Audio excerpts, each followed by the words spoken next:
definitely. Now let's transition, you know what I'm saying? Definitely let's go into your you know what I'm saying, your music, your song that you just had that played on the intro, Growth.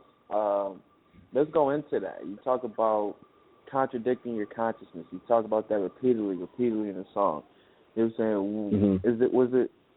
Is there times that you know what I'm saying, had moments today that you felt like you still have to that you were in that moment, you know what I'm saying, that you had to contradict your consciousness?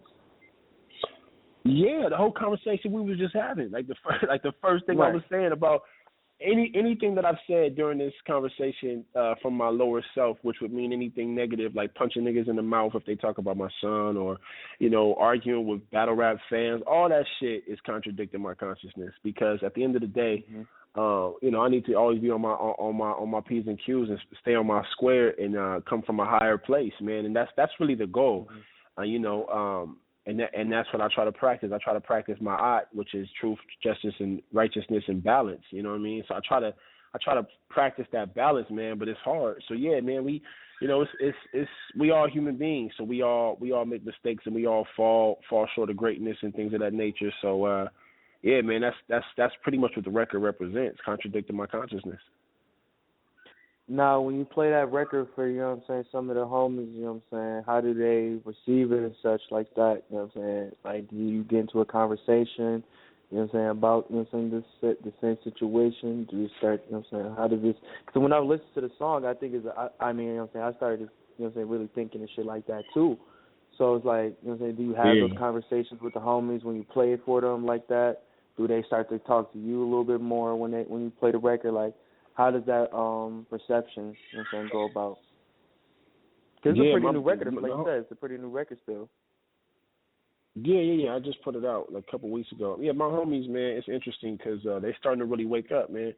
They starting to really wake up. Like I said, I'm from a Piru neighborhood in Pacoima, pretty much where I grew up around and grew up in and whatnot. And everybody I grew up with, man, we all older now, but some of them are still like that. So it's interesting to see that they see my battles, they listen to my music, and they know I'm on some other shit. So every now and again they'll ask me about books and ask me where should they go for some information. So it's dope, man. It's dope how only art can do that. You know what I mean? You can't really have a conversation with somebody that's really from the streets and, you know, really live that life. You can't really like try to mentor them or coach them through life. They're not really going to have that, you know what I mean? But if you do it in an artistic format, for some reason it translates better. So, yeah, man, they definitely be receptive to the message for sure. No, that's dope. That's dope. No, because I say that in a sense because actually I was just watching the Noisy documentary, the Bompton joint. Did you happen to catch that joint? I did. I love that. See, that's what I'm talking about. That's authentic. That's authentic Kendrick right there. That brother's authentic. He in the hood with his homies in a white T-shirt, chilling. You know what I mean? Like, come on, that's my nigga right there. No homo though. You know what I'm saying? Hands in the pants like a real nigga though, just walking through the block, bro. You know what I'm saying? Exactly. Like when I seen, I was like, yo, this nigga really chilling though. Like, exactly, bro. Authentic, my nigga. Authentic West Coast real nigga. But conscious and knowledgeable and positive. You know what I'm saying? That's that yin and that yang. That's that ma'at. That's that balance. That's the same shit I'm talking about, bro. You know what I mean? Kendrick is my bro, man. Like I said, we cut from the same cloth, man. So I'm so proud of that brother. Fact. You know when he was talking about like how you see how he wants his music to be able to you know what I'm saying, get through to people, you know what I'm saying, that he's not talking about just the actions that's going on. He's talking about, like you said, the solutions and how it can get, you know what I'm saying, away from that. And we're hoping, you know what I'm saying, his homies can do that. Like he's had his homie, you know what I'm saying, that he started getting into the music, you know what I'm saying, like Kendrick is doing, you know what I'm saying, he's inspiring his homies to do that. He brought him on stage and shit like that. Do you have, you know what I'm saying, I bring that to say is like, do you have any homies that, you know what I'm saying, that maybe are still possibly out there, you know what I'm saying, we ain't saying no names, no shit like that, but that are still possibly still out there that want to, you know what I'm saying, find a new outlet in life that come to you in those situations? Like, you know what I'm saying, they're like, yo, absolutely. Man, I need a, you know what I'm saying, I need a plate, but I need, you know what I'm saying. Yes, absolutely, bro. And excuse me. And it's not new though. It's been happening for years. So I mean, I've been trying to help the homies out like since like 2006, 2000. You know what I mean? Like I've been trying to help the homies out for years. Back in 2006, man. When my father still had his record label, man, I formed a group, man, and it was like 10 of us. It was like on some Wu-Tang shit. But the thing about it is, I was able to get the homies. I was able to get the homies off the street. You know what I'm saying? We would be in the studio like all night up until like 4 or 5 o'clock in the morning. 10 niggas, 10, and majority of us, I say about 6 or 7 of us is Pyru niggas, blood niggas. So I was able to get them off the streets where they could have possibly gotten to some shit. You know what I mean? I was able to have them in the studio writing raps, man. So I've been doing shit like that, man. And unfortunately, a lot of those brothers, either in jail or dead or just moved out of the hood, and a couple of them live in, like, I got a homie that moved to Bakersfield, all kind of stuff. They moved out of the area, and my little brother's incarcerated. If he was out, he'd be killing this battle shit with me as well. He's super talented, but he's incarcerated right now. Yeah, man. So to answer your question, yeah, I was, that's what I was doing it for, man. I was doing it for the homies. That's what it was all about, pretty much. Before, so really, I'm out here solo in terms of all the brothers that I really truly grew up with and was building with. I probably only got like one true homie. You hear my crazy ass son yelling in the background? My brother crazy, man. But yeah, I got like one brother, one homie that I still keep in touch with, from growing up. So, but if anybody reaches out to me, man, they know what it is with me. I'm always cool, laid back, and humble, and I'm always trying to, do the best I could do, not only for my homies but for the community in general. So if there's something I can help out with, or if I could give somebody a plate and help somebody eat, yeah, that's definitely part of my character. That's who I am as a person. So I definitely do that. Most definitely. Now, next question, I was just going to say, now, I hit you up. We were actually, if you went to the Million Man March and such like that, you said you wasn't planning on going. I didn't ended up going either. A long story, I'll tell you about that off camera.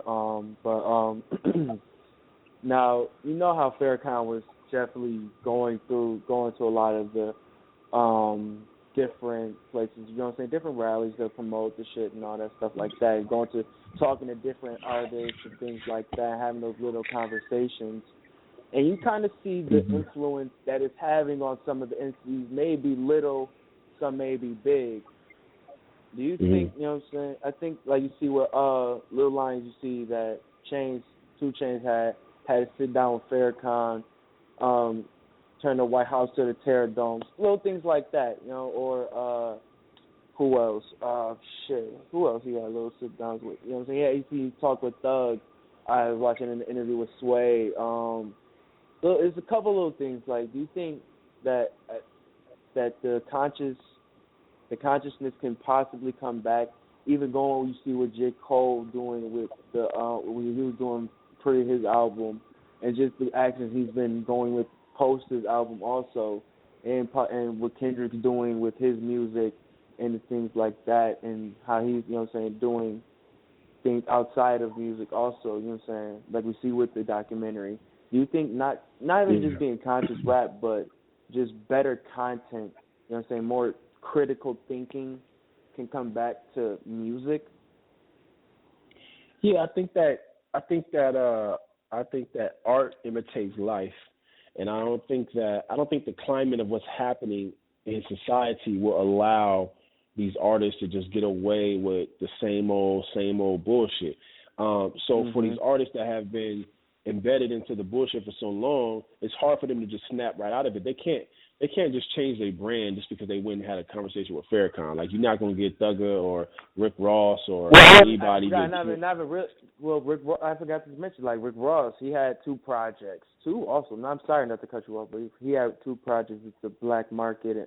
Black Dollar and Black Market. Even though he kind of, he, like you said, it's the yin and yang too, also. But it's different places, different lifestyles too. So even though I feel like the message is starting to get there. You see, Jeezy had Church in the Streets. I listened to that album. I'm like, yo, this is really like, I really haven't really felt this from Jeezy. I don't know. Have you heard Did you listen to Church in the Streets? I haven't heard Church in the Streets, but Jeezy been doing that if you think about it. Remember, I mean, yeah, what's the album? Recession. Yeah, he had the Recession joint. So it's like, my thing is this, like I was saying, that the climate is going to determine how these rappers rap. And so they can't just flip on the switch and be conscious overnight and change their brand because they had a talk with Farrakhan. But like you said, it's slipping in slowly. And then the guys that can really push it to the forefront, like the Kendrick, the J. Cole's, and those guys, they're gonna continue to push it, and it has no choice but to change because the people are not going to accept it anymore. You cannot talk about, like, if Trump get elected as president, we don't want to hear no fucking raps about killing niggas and selling drugs and all that bullshit. Like, are you kidding me? Like, nah. we got legitimate racists. We all know they are racist, but we have a legitimate put it out in the open racist as a president if he gets elected, and these niggas will still be talking about dumb shit. Like, ain't nobody gonna stand for that. We're gonna need conscious music to really get people to wake up and really get people, you know, in the reality of things. So I think it's gonna shift. I think it's shifting as we speak. There's definitely a paradigm shift that's happening as we speak, man, and there's really no way around it. Nah, and I definitely agree with you on that. Like, because it reminds me, you know what I'm saying, I had a moment in my, you know what I'm saying, in my studies where I told you, you know what I'm saying, where I, like I said, I just, like, over the last year, I was just started really gaining all the self-knowledge and started reading more and having more conversations and searching and all that stuff. And I just started having my sessions about, you know what I'm saying, with Khalid Muhammad. Now, you remember when Khalid Muhammad was rolling with Ice Cube, X-Clan, Public Enemy, and so on and so forth. You've seen that transition again, you know what I'm saying? So do you see it as a kind of a history repeating itself? Yeah, I do. I think there's an uprising in the pro-black, like, Pan-African RBG community, and it's happening through a lot of our leaders. It's happening through a lot of our people that are out there on the field teaching, like Asara Sunseti, Brother Polite, Red Pill, Blue Pill, Sonetta TV, like all these things are making consciousness cool, which then is, it's going to translate into the hip hop scene, and the two are merging. Oh, yeah, for instance, shout out to David Banner too. You know what I'm saying? Because he is another person. Oh yeah, David Banner is incredible. He say that quote. You know what I'm saying? I want to make, you know what I'm saying, being conscious cool. You know what I'm saying? Exactly. So definitely. He just dropped his mixtape.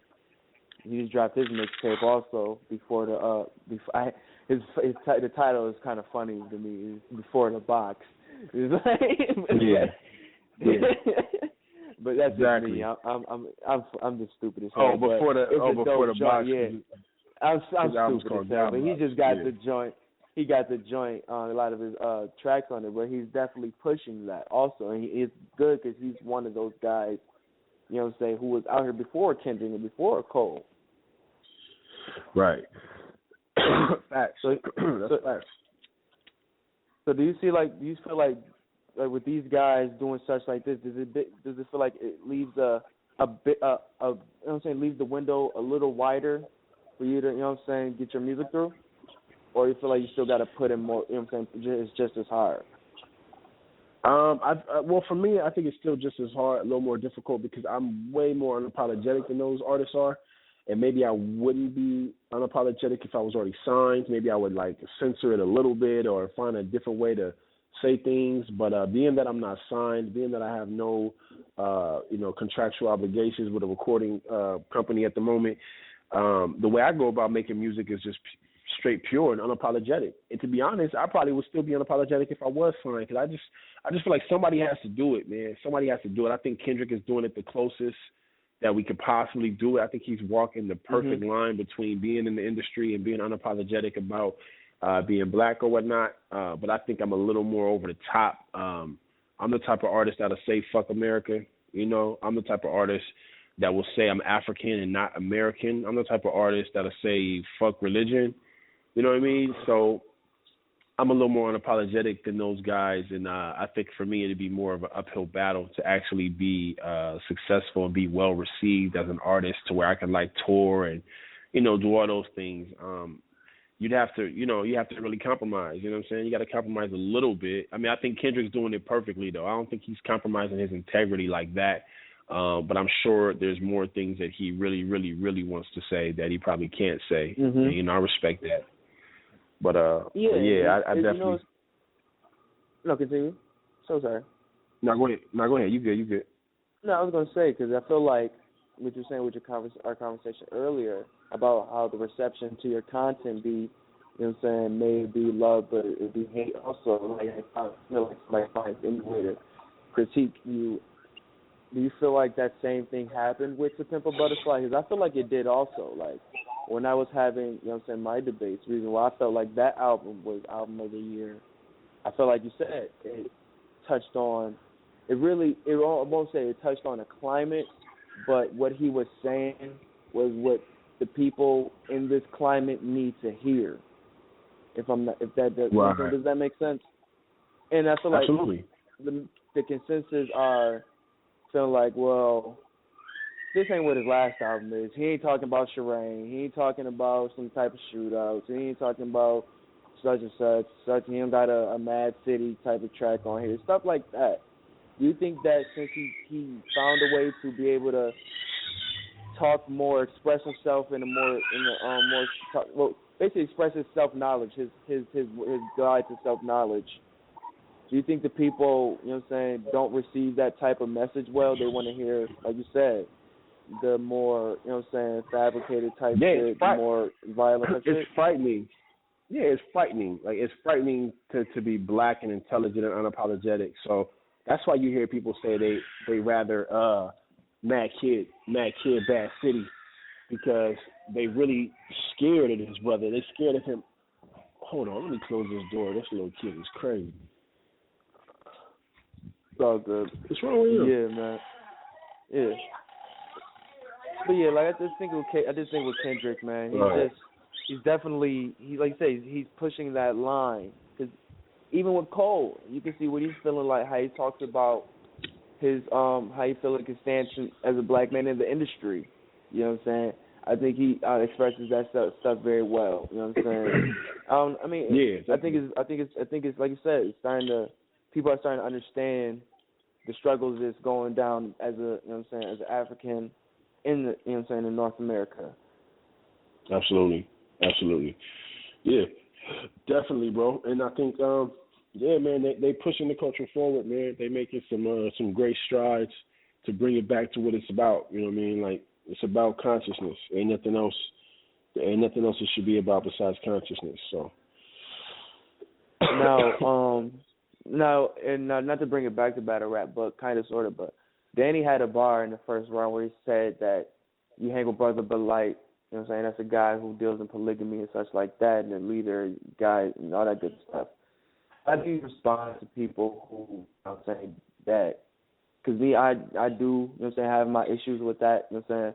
But like I said, I already told you with the whole Malcolm X situation, all that shit, you put in the closet when we talking about, you know what I'm saying, what's going forward. Yeah. But how do you respond to people, you know what I'm saying, when you trying to get your music out there, but they see like, yo, well, I don't fuck with Polite like that, you know what I'm saying? How do you respond with that? You know what I'm saying? How do you get them to I don't give a fuck. I don't give a fuck. I'm not. I don't. You know what I'm saying? Like, I can't turn my back on my brother that I rock with. Like, I rock with him 100%.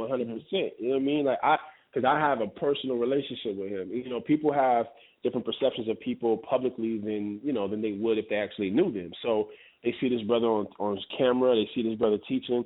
So they don't know him. Like, I know him. Like, I know him as like a brother. Like, I spend time with him just kicking it. So that's my bro. So, hey, if you don't like Polite, cool. If you don't like Polite and you still like my music, cool. If you hate Polite but you still fuck with my battles, for sure. Like, you know what I'm saying? There's nothing I can really do with that. You know what I'm saying? Like, I'm not, I would never denounce my bro, or I'll never say anything negative about him. He's been nothing but an inspiration to me, nothing but a help to me and my family, and I know his family, and we like one big family, bro. That's literally like a brother to me. So there's really, you know what I mean? Like, if somebody don't like Polite and that makes them not like me, then hey, so be it, man. Hey, no, that's real. I'm glad you said that. You know what I'm saying? You stand by your, you know what I'm saying? You stand by your shit. You know what I'm saying? But like I said, when it comes down to it, you know what I'm saying? All that extra shit, you know what I'm saying? Put that in the closet. You know what I'm saying? What you focus on, like, cause like what Danny says about the religion and the one tree, all these other beliefs is cool, all these other different shit, but your main thing is trying to liberate. You know what I'm saying? If I'm not mistaken. Right. So, No doubt. Right. People have a different way of getting the message across, and I think that a lot of the backlash that Polite gets as of recent in terms of his if you want to call it like trying to swag out and being flamboyant and shit like that on his Instagram page and all that. He has a method. It's still a method to his madness. Now, whether or not I would go about that in that fashion, probably not. But I still understand the method to his madness, and everybody has different paths and different ways to get to the same objective, and he's doing it that way. Just like you said, David Banner wants to make consciousness cool.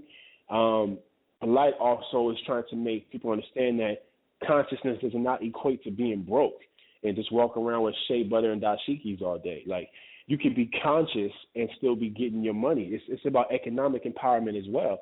So this is not just a spiritual thing where we're just trying to wake people up out of Christianity and Islam and all these other religions. We're trying to wake people up as far as economics go as well. Like, I don't know what people think, but if you're conscious and you're pro-black, then you also understand that we come from royal nations. Like, whether you want to talk about Timbuktu, whether you want to talk about Nubia, Kush, Kemet, Morocco, the Mali Empire, all these nations had resources. They had currency. They had their form of money. So it's like, so now that we're in 2016, we're supposed to just be conscious and broke and shea butter and dashikis and just be, and not buy things. Like, that's now. Does he need? Well, they feel like they're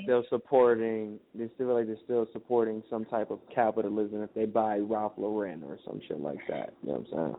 Right. And it's like, yo, I understand that, and at the same time, put it in historical context, because what happens when nations are trading and bargaining? Like, you understand what I'm saying? So Africa has the gold, but Italy has the material to make this kind of cloth. What does that mean? So does Africa say, or does a nation in Africa say, I'm not going to trade and bargain with this other nation? Like, it's the same kind of deal. So if you go buy Ralph Lauren, yeah, you're buying something, but as long as you are practicing group economics as well, then I personally don't see the harm in it. If you're spending all your money with white America, then that's one thing. But if you're practicing group economics to the point where you're established and you're taking care of your family and you're wealthy, and not only are you buying, you're able to practice group economics amongst your own people, and every now and then you step out of your culture or out of your race to purchase something from another race. To me, in historical context, that's just like trading and bargaining. It's the same shit. So you take care of your nation and you're practicing group economics with your family, but then another nation has something that you want that you go get. You don't just say, oh, I'm not going to go get that because it's that nation's. Like, that's, you know what I'm saying? Like, I don't know where we at as a people when it gets like that. Well, I think the thing is, was like this, and this is my last point on it before we move on. I feel like if you do the group economics, it's like with my man Thomas Sankara and Boko my man Thomas Sankara shit. Like, they had the group economics, but they had the material for making their own shit. You know what I'm saying? Right. And I feel like when you see certain people take that time, because I feel like when you see a lot of these guys, I feel like it's a great wave of a lot of young entrepreneurs trying to set up their own clothing brands. It's been going for a while, but I see it happening like crazy, even in my own city.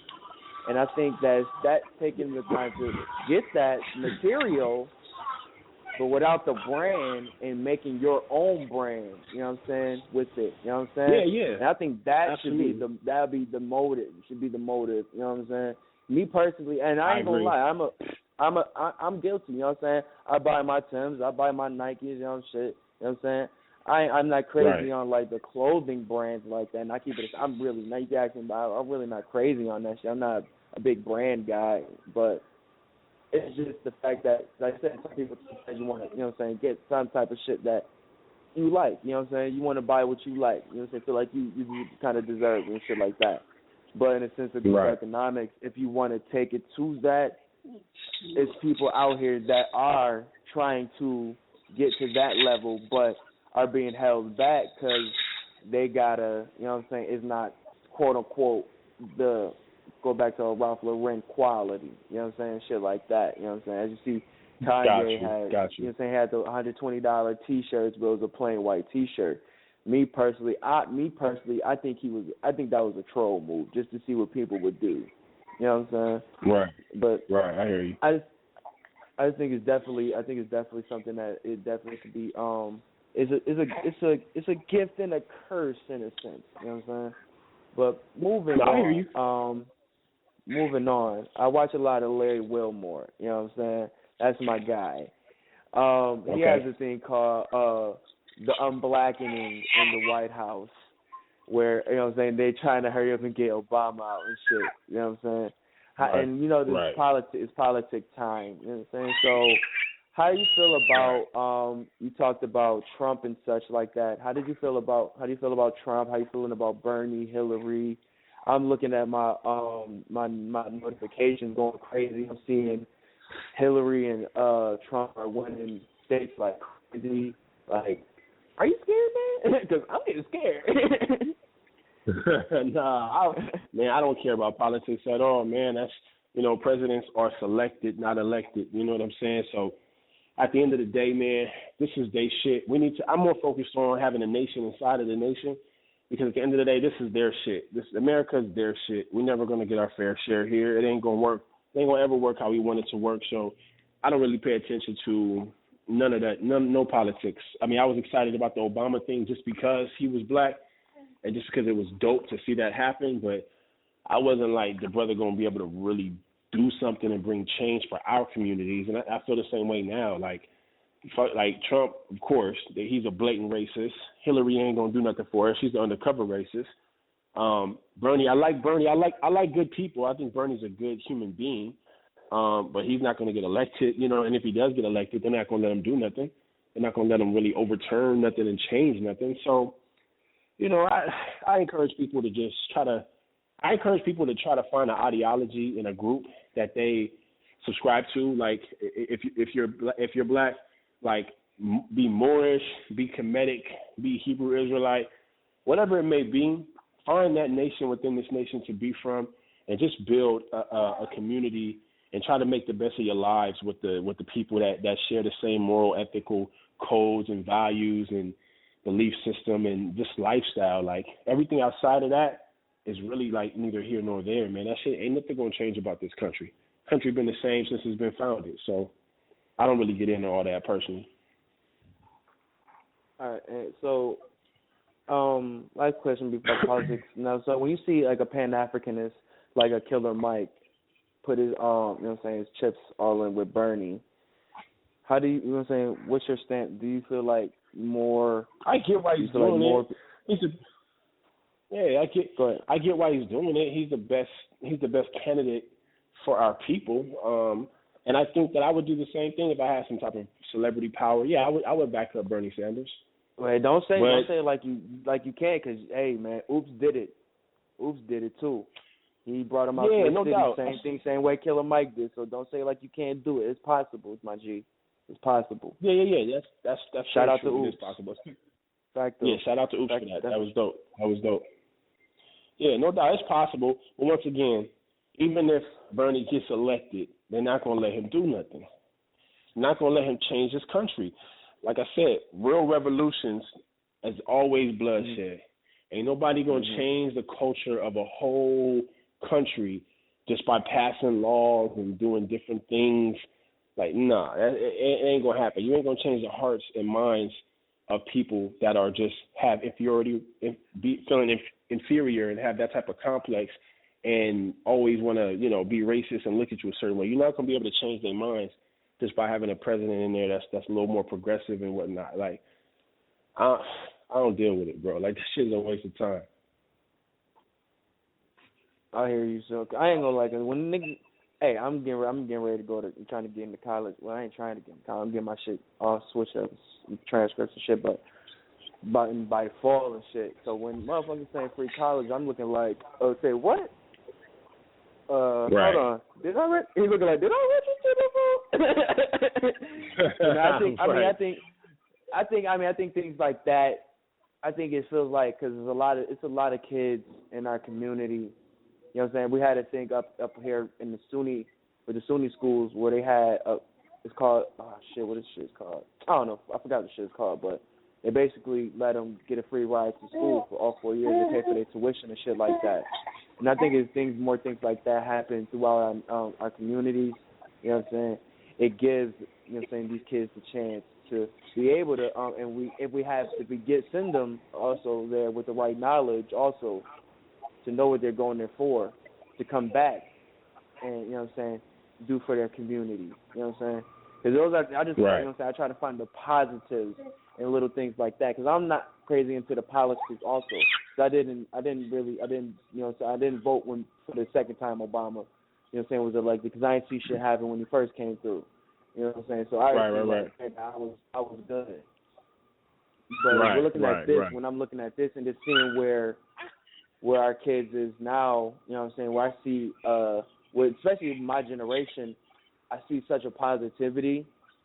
I feel like, you know what I'm saying, I hope a Bernie could win. But like you say, man, reality, well, I just say I see Hillary and Trump killing these states, you know what I'm saying, killing them with the votes. So it's like, shit, I do too. You know what I'm saying, reality settles in and you got to go back, you know what I'm saying, to your, you know what I'm saying, your neighborhood and then build from there. Like you said, your nation within a nation. Yeah, absolutely.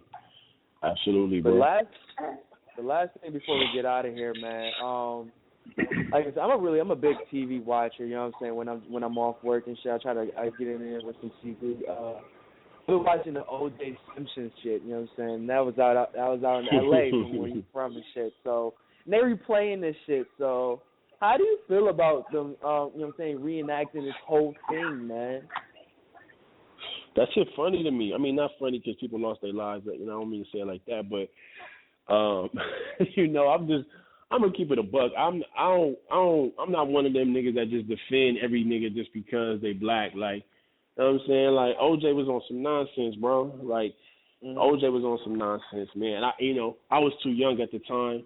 I think like most of us were to really understand that trial. But I don't know why they chose to bring that back now and do the show. But I don't know what the motives are. But in terms of like the argument that is causing in terms of if he did it or not, for me it's like, come on, y'all. Like, come on, man. The brother did it or he was involved. Like, cause you said, I don't know if you've seen it. They talked about they found the bloody knife. Now they talking about they found it now. Yeah.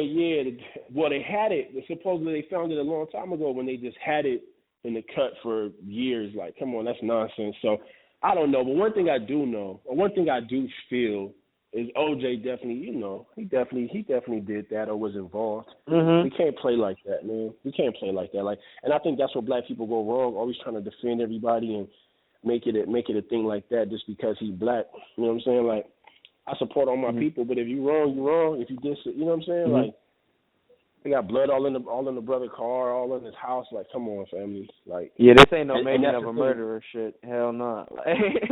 You know what I'm saying? And if we're gonna deal with science in terms of everything else, like when we look at our history, we use archaeological evidence, you know, to validate our standpoints. To say, see, this is how old Kemet is.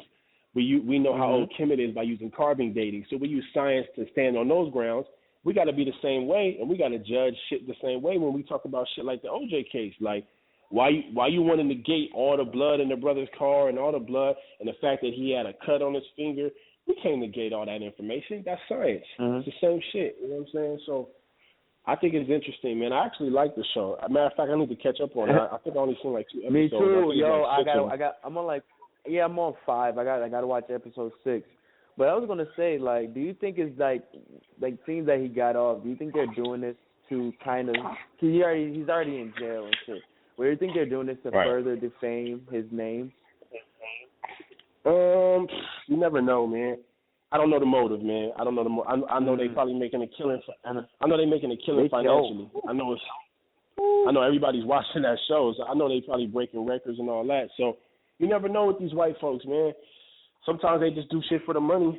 Sometimes, you know. They're like, that nigga got us, man. That nigga got us, motherfucker. We gonna get we gonna get your ass back. We gonna get your ass back. Yeah. But yeah, man. I wouldn't doubt it. I wouldn't doubt it, bro. But other than that, man, what's going on with the music, man? Definitely, because we had a growth track, you know what I'm saying? I'm going to play the next track on my next show, you know what I'm saying? Let them know what's going on with the music, what you got coming up, what's cooking, what can we expect, all that. Yeah, man, I'm working on the album right now. I don't have a title for it yet, but I just dropped two little joints off the album just to see how people will take into some of the joints. So, they can go to my SoundCloud, soundcloud.com/King Dot. I dropped Almost Home, so record produced by Gus P. And I also dropped Growth and Contradictions, so record produced by my boy Lefty Did It. And they dope, man. It's pretty much giving people a vibe to what the album potentially will sound like when it's all done. So I just wanted to check people's temperature on it, put those two joints out and see how people gravitate towards it or whatnot. So they can go to my SoundCloud, check them joints out, man, and just be anticipating my album this summer. I'll probably end up inking some type of little distribution deal or something like that to make sure I get shit out the right way. Hopefully go on some tours or open up from somebody, you know. Definitely trying to capitalize off this little battle rap success and see if I can get the music shit popping again.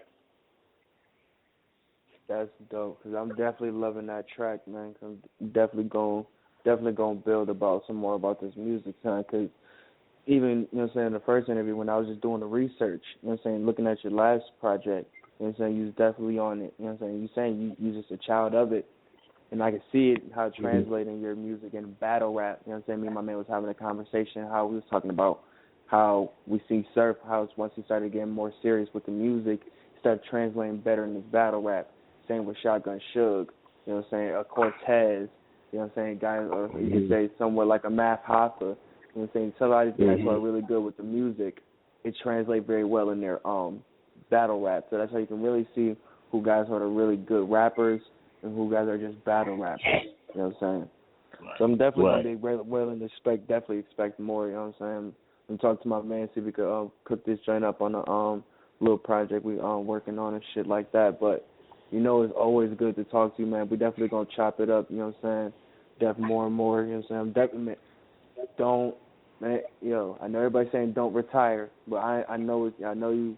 It's not that I say don't retire. I just feel like just take the right situations that come to you, you know what I'm saying? And don't just you know what I'm saying? Like we said with the Disaster and Jonah joint, you know what I'm saying? Like, some of them, it's a gym in some of these joints, you know what I'm saying? Not all of them, but, because I see, like you said, your shit is not really meant for everybody, you know what I'm saying? So, definitely looking forward to you, you know what I'm saying, making some good moves in this shit outside in battle rap and just hip-hop in general. So, B-Dot, always good to talk to you, my G, man, always. Same here, bro. I appreciate you, bro. That's facts, man.